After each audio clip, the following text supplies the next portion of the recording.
This Torah class is brought to you by TorahAnytime.com. Okay, welcome everyone. Shalom Aleichem, Bruchim Habayim. Welcome to our Wednesday night Shiur, which very sadly is not being offered in the Shul tonight. And the reason for that is because for the first time, firstly, there's a curfew tonight, which you're allowed to be out from Mincha Ma'ariv. And technically, I guess I could have been in the Shul for a Shiur, but I didn't want to be all by myself in the Shul at a time like this. So actually, we wired things up, and we're live from my office. How do you like that? But to some of you who joined the Shiur at 5 o'clock for the Torah Devorah, this background looks familiar. Now, obviously, it looks very good. It looks like I have a lot of Svarim, but nobody would know if I actually have Svarim there. You know, they say that with Zoom, you could pick any background you want. You could even pick like Rabbi Kiva Eger, like Tzai Sachoshen, you know.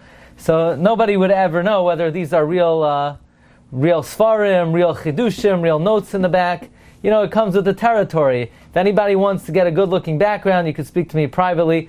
You look on the top shelf behind my head, I have Svarim there from over 100 years ago, but nobody would know if they're real, you know. But I can't reveal whether they're real or not.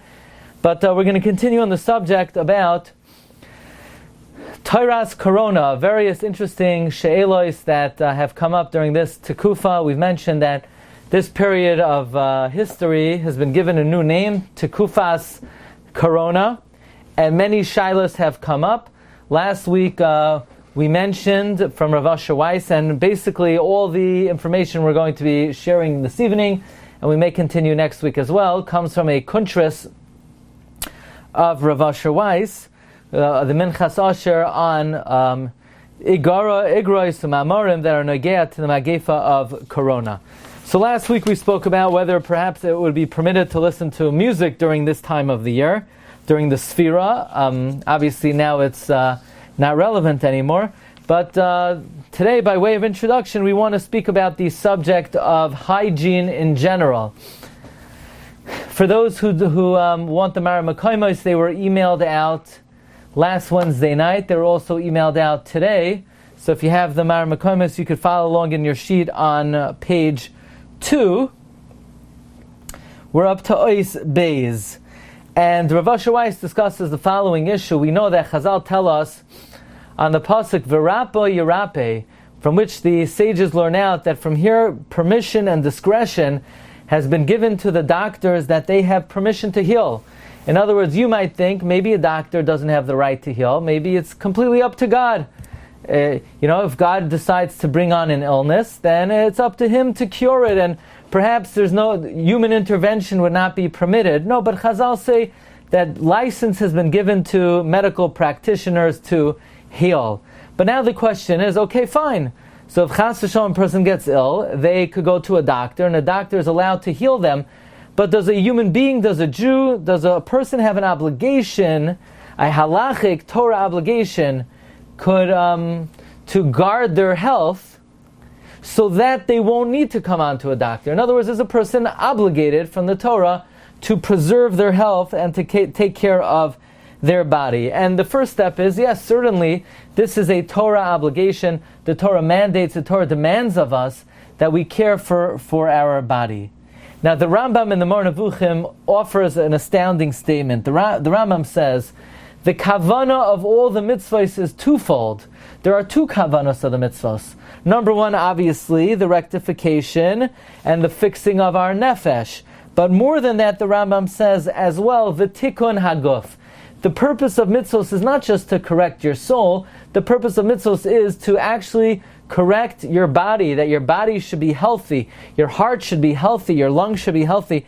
That is the purpose of the body, tikkun hanefesh and tikkun haguf. The problem is, the Rambam seems to contradict himself, because the Rambam in his introduction to Mishnayos, the Rambam says that it is an elementary principle of the intellect that with the destruction of the soul comes the rectification of the body. Meaning, correcting the body comes at the cost of ruining your soul. And correcting your soul comes at the cost of fixing your body.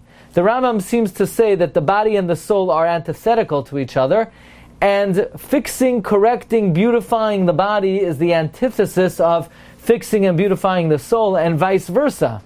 So we have somewhat of a contradiction, because here the Rambam in the Moreh Nevuchim says the purpose of all the mitzvahs is both for the rectification of the soul and the rectification of the body, and the Rambam in the Hakdama to the Mishnah says no, these are polar opposites. Never shall the twain meet. Either if you fix your soul, you're going to be ruining your body. If you're going to ruin your body, you're going to be fixing your soul, and vice versa.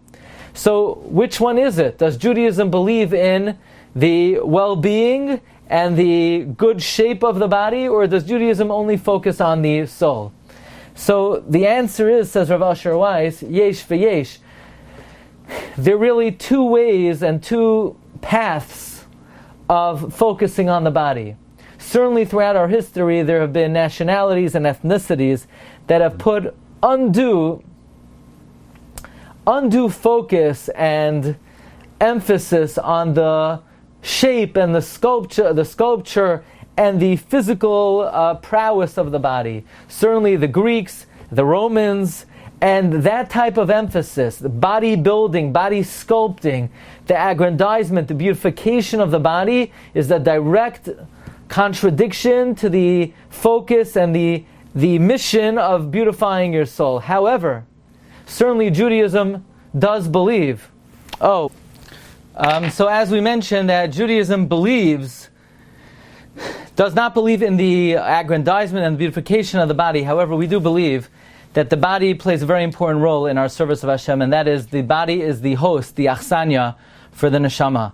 And the body and the soul are sort of the odd couple that have to get along for 120 years, and therefore it is not possible to ignore the body. It is not possible only to emphasize the soul, because without a healthy body and without the ability for the body to be running on all cylinders, then the soul cannot operate, and the soul does not have the machinery and the tools with which to accomplish what it sets out to accomplish. So there are really a fine balance. On the one hand, the over-emphasis on the beauty of the body is a direct contradiction to the mission of the soul. On the other hand, we cannot abandon the body completely, and in fact, the Rambam does write that the purpose of all the mitzvahs is to not only correct our soul, but to be able to bring about the well-being of the body as well. Now we know the Rambam was one of the greatest doctors of his time, and he also wrote medical books.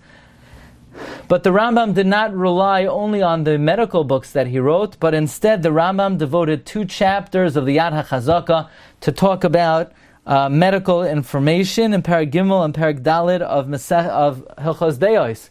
In fact, the Rambam, throughout Shas, we find that the Gemara greatly emphasizes the importance of health and well-being.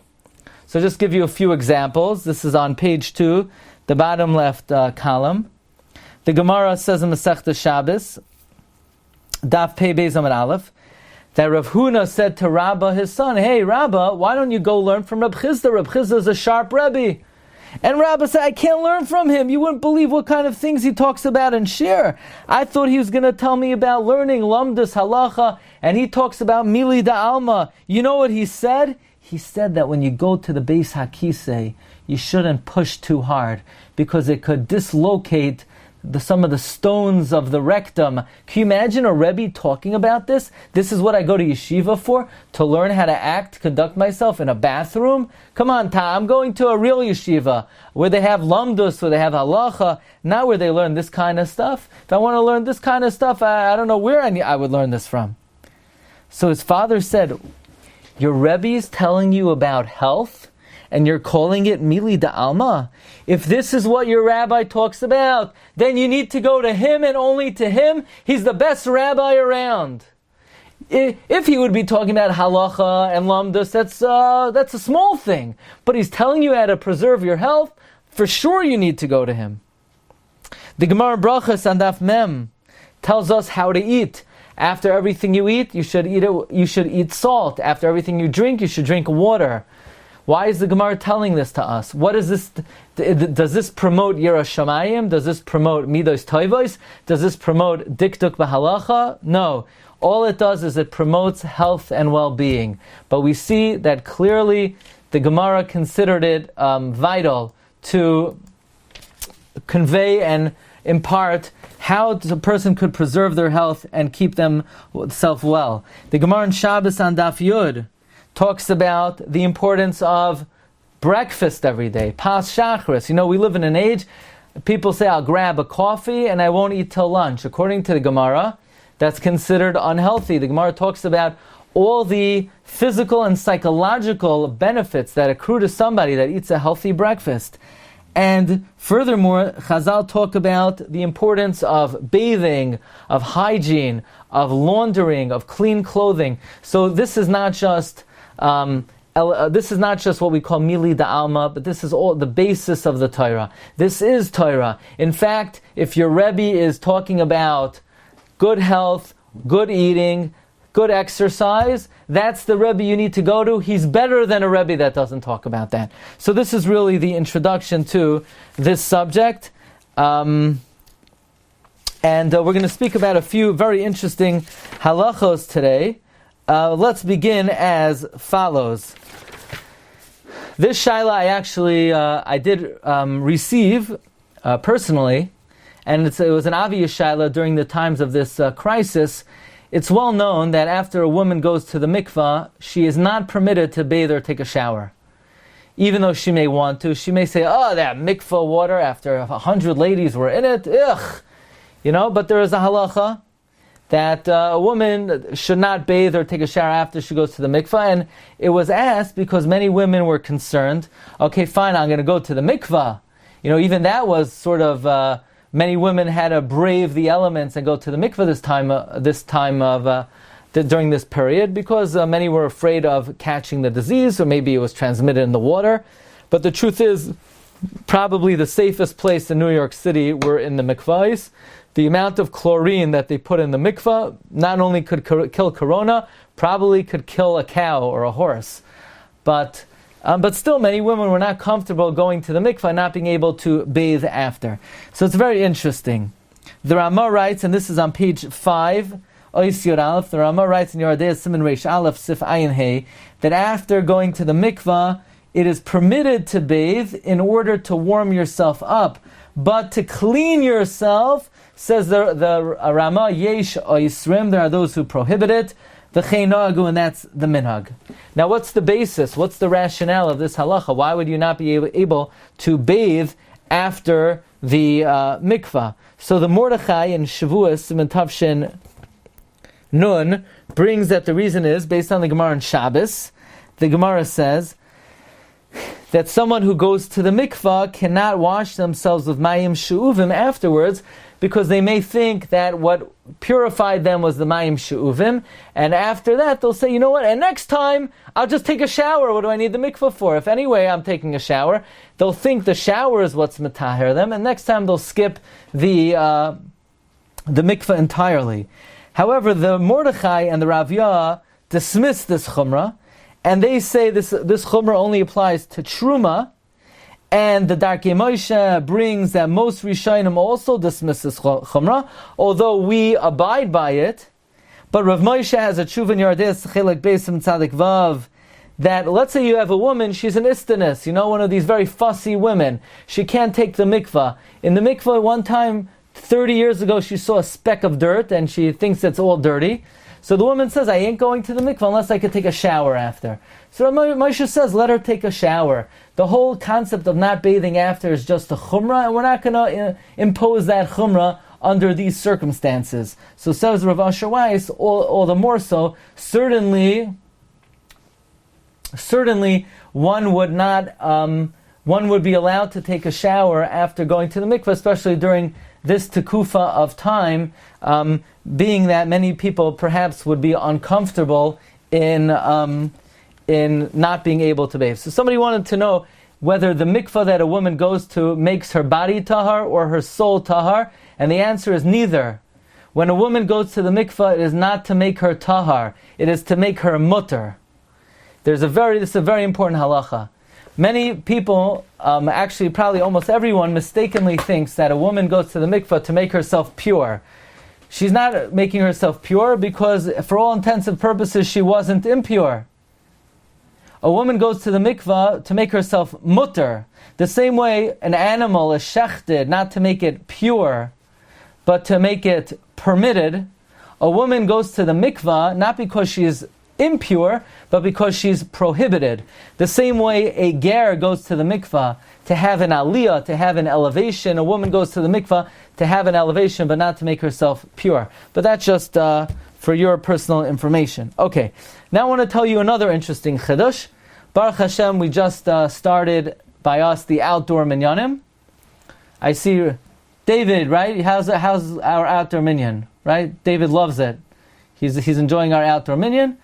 But what about before this time of outdoor minyan, when we basically had a daven on our own? So what could you do? You daven b'yechida. Some people, they daven vasikin, and that has a special power and a special skula. But is there any, let's say you're not going to have a minyan. Is there any advantage whatsoever? Okay, I don't have a minyan, but let me at least daven with someone else. Does that have any meaning? Or once you don't have or is it minyan or bust? So I'll tell you by us, for many, many weeks, and I'll tell you the truth, I miss it. During the week, I would daven a little earlier, and my boys would, daven. When they got up a little bit later, their classes started a little bit later. But on Shabbos, I would want to daven with them. It was very nice. I would act as like the chazan. Obviously, I wouldn't say Kaddish or Kedusha, but we would all daven together. But the question is, does that have any meaning?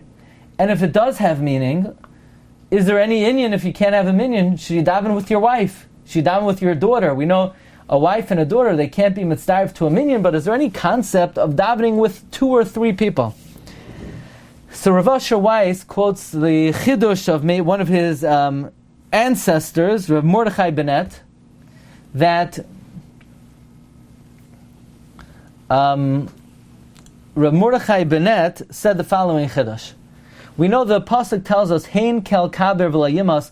God says that when we have the prayer of the tzibur, God will never despise it, which typically, according to Shas, refers to the prayers of a minyan. However, Mordechai Bennett wants to say that if you don't have a minyan, even davening with another Jew, that's still more powerful than davening yourself.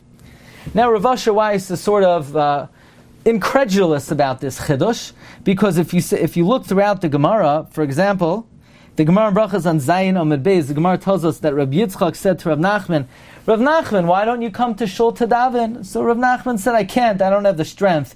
So Rabbi Yitzchak said, why don't you bring a minyan to your house? So Rav Nachman said, I don't have the koyach.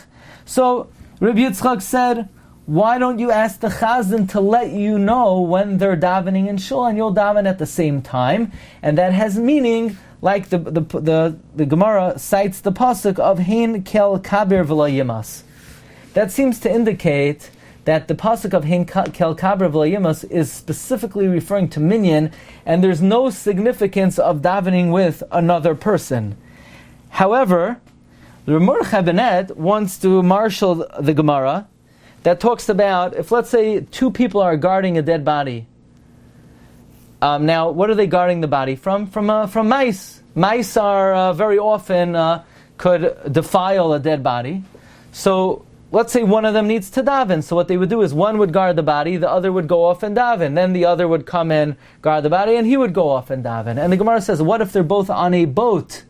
So there are no mice on the boat. So then the Gemara says they could both go off in the corner together. That seems to imply, says Mordechai Bennett, that there is an adifus and an advantage of 2 people davening together. Rav Asher Weiss says, no, that doesn't indicate anything. It's just saying that when you're on a boat, then you don't need either of them to guard the body.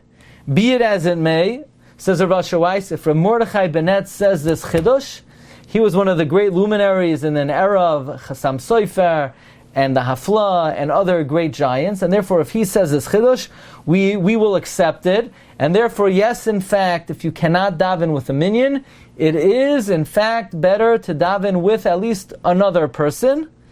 And it would come out then that if your kids are out of the house, it is better to daven together with your wife, says Rav Asher Weiss, than to daven by yourself. That's a big chidush. I never heard that before. it would be, he says, it would be better to daven together with your daughter than to daven yourself, because at least you're davening with another, and it does have some significance and meaning. Okay, Rabbi, I want to discuss now the question of the evening, and that is as we get closer to Shabbos, and I know many shuls began their outdoor minyanim tonight. Some shuls are beginning indoor minyanim. We may have some minyanim in the shul this Shabbos. The question is, for the last 13 weeks, we did not have Krias Hatora. Vayakel, Pekudei, Vayikra, Tzav, Shemini, Tazria, Mitzaira, Achremos, Kedoshim, Emar, Bahar, Bechukaisai, Bamidbar, 13 weeks without Krias Hatora. You know what that means, friends? That means you're going to be in shul a really long time this Shabbos. So what? What are you talking about? I have to make up all those parshas? I'll never get out of shul. Do you have to do that or not? Is there an obligation to be mashlim the parshas that you missed out on because you didn't have a minyan and a Sefer Torah all these weeks? Now, that may make it that not so many people will want to come back to shul this Shabbos, knowing that they're going to be in shul 8 hours and 53 minutes just for Shachris. So Rav Asher Weiss tries to tackle this issue. Is there an obligation? B'chlal, we know that when it comes to tefillah, if you miss a tefillah, you could make it up, but you can only make it up the next tefillah. If you miss Shachris, you can make it up by mincha. If you miss mincha, you can make it up by mariv. But if you miss Shachris, you can't make it up by mariv. So, can you make up parshios? Do you have to make up parshios? And how many would you be responsible to make up? Now, says Rav Asher Weiss on page 6, Ois Lamed Daled. This halacha, this question was posed to him. It was Parshas Tazria Mitzaira, and they had missed Parshas Shmini. And the question is, do they have to lane Shmini the week of Tazria Mitzaira? So the Ramah says in Siman Kuf Lamed Hey Sif Beis as follows. If 1 week you miss Krias HaTorah, the next week you need to make it up. That's a halacha. If you miss a week, you make it up the next week. But, as we're going to see, only the next week. And you can only make up the immediate prior parsha. You can't make up 2 before. So, then in our case, this week is Nasai. Bamidbar Grada, we had a minyan, but I didn't have a Sefer Torah for Bamidbar. We just got one now. So, if we go to Shul this Shabbos, or if we have a backyard minyan, do we need to lane 2 parshas? After all, the Ramah says that if you miss, you said you have a long Shabbos, so it shouldn't be a problem. But us in Australia, Mr. Deutsch, you're in Australia? That's very far away, by the way. You're in Australia? By the way, don't go anywhere. I want to show you guys something.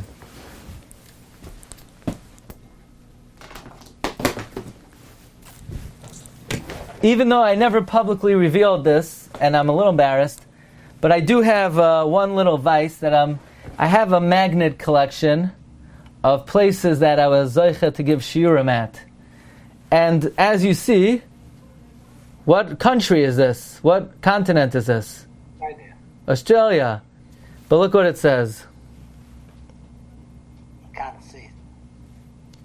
Oh, it's backwards. Australia, what a schlep. Okay?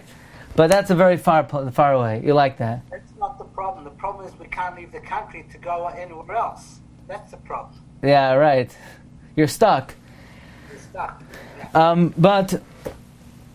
So that's the shaila. This week, when we're going to be laning Parshas Nasai, do we have to also read Parshas Bamidbar? So the Ramah says, if you miss a Shabbos laning, you make it up the next Shabbos. And this halacha, the Ramah, comes from the Arzarua, the Shibalei Haleket, and the Aguda. However, says Rav Asher Weiss, there are a number of additional factors brought in the Achronim that would severely limit the ramifications of this halacha. Shaila Suchuvas Maharam Mintz, brought by the Magen Avram Sivkat and Daled, he says that the Aguda, where this halacha comes from, says that if you missed a Shabbos that has 2 lanings, let's say like this, When do you have to make it up? That's if you missed one parsha. But what if I missed a Shabbos that has two lanings? I missed Achrei Mos Kadoshim. I missed Bahar B'Chukaisai. I don't make up two parshios the next week, because then it would come out that week I'm laning three parshios. You never ever read three parshios. The Chazal never have formulated a mitzvah to lane three parshios. Maximum two. Two is the most. There's a parsha cap. Right? There used to be in the ancient days something called Major League Baseball. So they had a salary cap. So, but now there's also a Parsha cap. Parsha cap is you cannot lane more than two Parshas. That's the mashmois of the Aguda. That if you miss a double Parsha, you're never going to lane more than three Parshas. And then it would come out that if you missed, let's say, 5 consecutive weeks, you're only going to make up the immediately prior Parsha. Now, according to this, Rabbi say, not only if you missed a double Parsha do you not make it up, but if you missed a single Parsha, you're not going to make it up the week of a double Parsha. Because again, you can't lane more than two Parshios. So says Rav Asher Weiss, this week is Tazria Mitzayra, last week was Shmini, so yeah, that was only one Parsha, but you can't make up this week, because if you're going to make up this week, you're going to end up reading three Parshios. So that's one factor that why we wouldn't have to make up a Parsha. So the good news is, even though we missed 13 Parshios, you're not going to have to read more than one extra one. So I've already knocked down the 8 hours and 53 minutes of Shabbos morning davening to maximum 3 hours now, okay? So that's the first step. Second step is the Sharei Ephraim. Sharei Ephraim says, when is there an obligation to make up Krias Hatora? That's when the tzibur was together in Shul the previous Shabbos, but they just couldn't lane. So since they were in Shul and they had an obligation to lane, and they couldn't fulfill the obligation, so the halacha is the next week they have to lane. But if they weren't even able to get together at all because the shuls were locked and closed, they never had the obligation of Krias Hatora in the first place, and if they never had the obligation, they don't have to make it up. Now this would not apply to us. You know what does that have to do with Simchas Torah? Simchas Torah, you're only reading one parsha. You're just reading Simchas Torah. But this would not apply to us because actually we had a backyard minyan Parshas Bamidbar, but we happen not to have had a Sefer Torah. So this week where we have a Sefer Torah, it would come out so far, we're going to have to lane two parshios, Nasai and Bamidbar. First of all, we're only laning two total. Second of all, we were together last Shabbos. It's just we didn't have a Sefer Torah. But then Rav Asher Weiss throws in another factor. And he says, after missing a double parsha, do you make up nothing or just the second? It sounds like you don't make up anything. Because that parsha is a double parsha. There's no significance, it sounds like, of just half of it. Okay, the next point. There's a minyan. I'm sure you all know minyanim like this. How often do they meet? Every Shabbos, basically. You know, I have friends, they moved to a new community on the island, and they started out with like about 10 guys, and they didn't have a minyan every Shabbos. Out of 50 weeks, how many times they have a minyan? 30, let's say 30 weeks. Okay, so does that mean every time they don't have a minyan, they're going to have to make it up the next Shabbos to Krias Hatora? So the Shvus Yaakov says another chiddush, that the whole mitzvah of making up a lost parsha is only when it's a one-time occurrence. So I missed Noach, I'll make it up Lechacha. I missed Kiseitze, I'll make it up Kisavai. But if this is happening every so often, you don't make it up. Why, says the Shvus Yaakov? Because this would abolish the takana of Chazal, that Chazal said, you lane a designated parsha on a specific week. And once you're going to start often, what are you laning this week? Last week we didn't get together, so this week we're going to lane two parshas.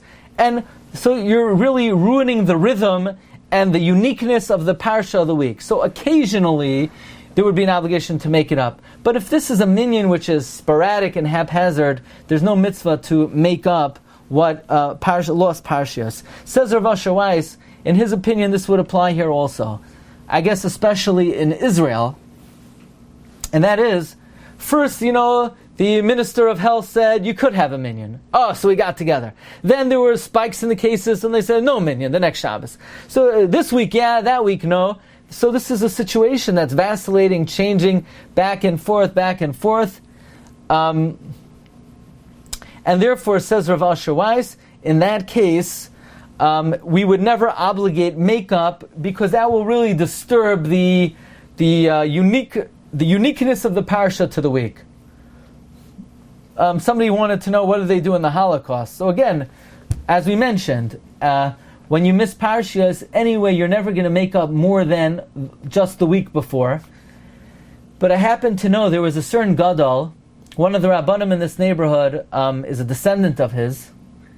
And this past January, when I was in Eretz Yisrael, I went to his kever on Har Hazisim. He wrote a very detailed account of the correct time of sunrise in Yerushalayim and in Eretz Yisrael, and he spent a lot of his time traveling and studying sunrise. But because of that, he had to miss many Krias Hatoras, and he writes that he fasted for every Krias Hatora that he missed. While we're on the subject, Krias Hatora is a very serious obligation that we all have to try our, unfortunately we sort of got used to the fact that, we weren't able to hear the Torah for so many weeks. There's a footnote in the Maharil. The Maharil says that during the course of a year, you take out a Sefer Torah 248 times, corresponding to a person's limbs, indicating that there is some element of health and well-being that is infused into each limb of the body through the mitzvah of Krias HaTorah. So, says Rav Asher Weiss, here in Israel, where the situation is back and forth, it would be very difficult to say you should make up every time you miss it, because then you're going to be in a situation where the parsha of the week is going to be diluted. Another factor, says Rav Asher Weiss. Oh, thank you. Rabbi Yosef Schwartz. My dear Rabbi Gedalia reminded me. Rabbi Yosef Schwartz. His name eluded me. Thank you, Gedalia. And, yes, Shkoyach. And Gedalia got me his sefer. Do you remember what it's called? Tvuei Sa'aretz? What was it called? I got to remember. Okay. It's in my night table upstairs. But, I can't show you everything tonight. Today you saw my magnet from Australia, and that's as far as I could really share with you in terms of personal stuff. But Rav Asher Weiss brings another factor over here, and that is, there's another Shari Ephraim. And the Shari Ephraim says that,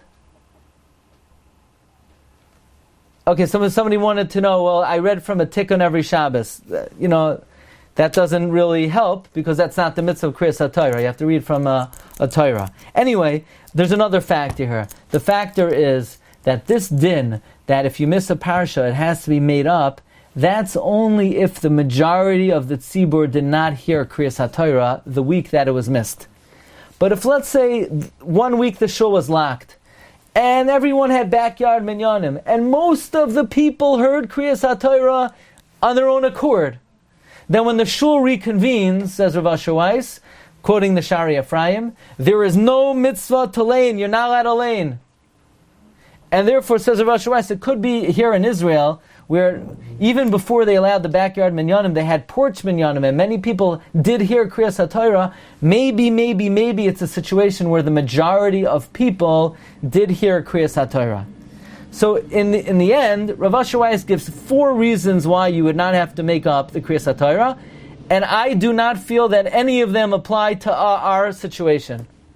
Number 1, Rav Asher Weiss says it's Parshas Tazria Mitzayra, and in that case you're going to end up laning 3 parshios. Obviously that doesn't apply this week.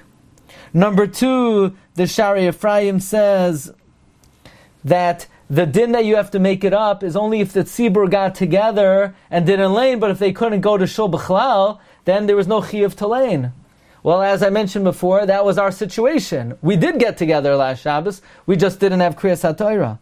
Third of all, Rav Asher Weiss says if it's a vacillating situation, 1 week you can have a minyan, 1 week we can't, then you're not going to be able to make up sometimes. And again, I don't think that's a situation in America, because at least in this area, I think once they let us go back to Shul, we're back in Shul. Somebody said the psak of who? Rabbi Wurzburger? Okay, he says you should say the Parsha ourselves. That's true, that counts as Shnai and Mikra. However, that ain't going to do you any good regarding making up the Parsha. But, send Rabbi Wurzburger my best regards. Tell him I miss him. Okay. And fourth of all, says Rav Asher Weiss, that if most of the people already heard the Krias Hatora, you're not going to have to lane it in the next week. And again, I don't think that applies in our situation, because I don't think most people in America, the weeks that there was no minyan, heard Krias Hatora. So I think Me'ikar Adin, there may be a reason that at least the first week you come back to Shul, if you're not dealing with the double Parsha, you would have to make up the previous Parsha. However, Rav Asher Weiss throws in some practical considerations, and those I do feel are very reasonable, and I think would exempt us from making up the missing laning. And that is, says Rav Asher Weiss, during this time of and this period in our life and in world history, we have to be very concerned for a long davening. It's a shaila. Can people even go back to the shul? Some shuls are not open yet. And certainly, being in a shul, it is unclear that it's safe. So those who are going to do it are going to be there, do what they're absolutely obligated to do, but no more. This is not a time for stringent practices. Says Rav Asher Weiss, for davening perhaps, you could have social distancing. But during Krias Hatora, social distancing becomes a little bit difficult, especially in terms of what we're about to discuss, namely how you deal with the aliyos. All of a sudden you're going to have all the mikubalim, when they do v'zois haTorah, everyone's going to run up to look at the oisiyos of the Torah, and it becomes somewhat of a difficult situation. So, since there is a concern of sakana and pikuach nefesh, this is not a time to be machmer. Furthermore, it is in somewhat of a tircha de tzibura, and therefore Rav Asher Weiss says, especially based on the previous considerations, one would not have to make up the laning. But as we pointed out, it's not so clear that these reasons apply to our situation. Let's just conclude with the obvious dilemma that I think probably we all know the answer to. And that is, what do you do with the aliyos? How do you divvy out the aliyos? So what's the issue? The issue is, and this is found on page 5, Ois Chavav, the Gemara Megillah says, Me'ikar Adin, the first oile makes Asher Bachar Banu, and when his aliyah is over, he does not say the brach at the end. You call up the second guy without any brachos, the third guy without any brachos, the fourth guy without any brachos, the fifth guy, and the seventh guy makes no bracha before, but makes a bracha after. That's Me'ikar Hadin, but the Chachamim were masakin that every individual makes a bracha before and makes a bracha after, so that if in case somebody comes late, they won't be missing the bracha before. If somebody leaves early, they won't be missing the bracha after. So, you'll say, okay, not a problem. So we'll do you read first, the makeup or the regular Parsha of the week? Again, we just said that we're not gonna. If you make up, you're gonna do the makeup first. You're gonna go in order. So, technically speaking, you would be allowed to go back to the din of the Gemara and make the first oila makes the bracha before, and the last oila makes the bracha after. But at the end of the day, you need 7 oilim. And in a social distanced minyan, you cannot call up 7 people to the Torah, because you can't even call up one person to the Torah. He's way too close to the Baal Koirei. So how do you divvy up the aliyos under the circumstances? So maybe, says Rav Asher Weiss, you'll say that a guy will a guy will make the bracha from afar, long distance bracha. Because after all, what is the halacha? Can a blind person get an aliyah? So the minhag b'nei Ashkenaz is we call up a blind person to the Torah. This is a psak of the Raman Siman Kuf Lametes. So if a blind person who can't see could get an aliyah, perhaps someone who's 50 feet away on his back porch could also get an aliyah. Well, says Rav Asher Weiss, no. Aliyah means you need to physically go up to the Torah. It's not enough to say, Ya Amoid, and the guy's sitting on his back porch in his hammock, swaying back and forth. An aliyah means you physically approach the Torah, and you see the Torah. So even though the Summa cannot see, okay, that's a chidush, and that's a novelty, and there's a concept when our Chachamim teach us a novel halacha, we leave it as that, but we don't really have a right to extrapolate further. However, says Rav Asher Weiss, there are one of two solutions to this difficult problem. Number one, who has the Sefer Torah? Yankel. And Yankel's at the minyan with his two boys, with Ruvain and Shimon. So we have a great idea. Yankel will get Kayin, Ruvain will get Levi, Shimon will get Yisrael, Yankel will get Ravi, and we'll do father, son. Father, son, everybody knows it's like Halacha l'Moshe Misinai. You can't have a father and a son get an aliyah back to back. Doesn't the Shulchan Aruch say that you can't call up a father and a son? The answer is no. The Shulchan Aruch says you could. The Shulchan Aruch writes in Simin Kuf Mem Aleph, Yecholim likrois beis achim zeh. You could call up two brothers one after another, or a father and a son. We just don't let them because of ayin hara. That means mitzad hadin, you're allowed to call up father and son and two brothers. It's only because of ayin hara, and therefore the Mishnah Berurah says, if you made the mistake and you called up a father and a son, then he takes the aliyah. You don't renege, you don't send them down. The Aruch HaShulchan even says, let's say you're a guy, I don't care about ayin hara, I don't believe in ayin hara.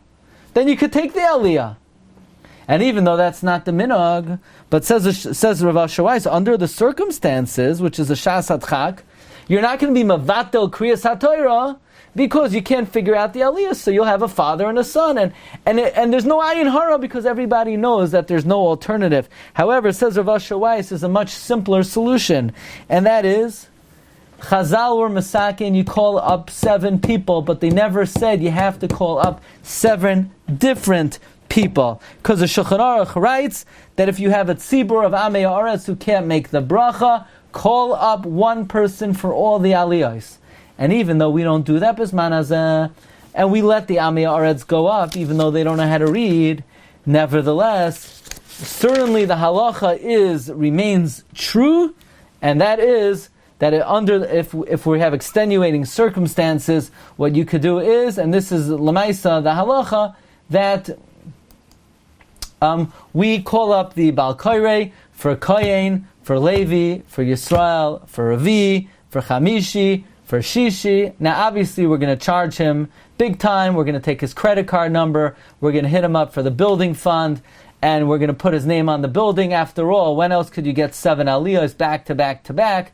Now just joking, but we are going to, we're going to make him pay for it, but that is the best eitzah, says Rav Asher Weiss, one person makes all of the aliyahs. There's still many, many other interesting... He makes the bracha for each one, right? He lanes and he makes the bracha separately for each one. Absolutely, yes.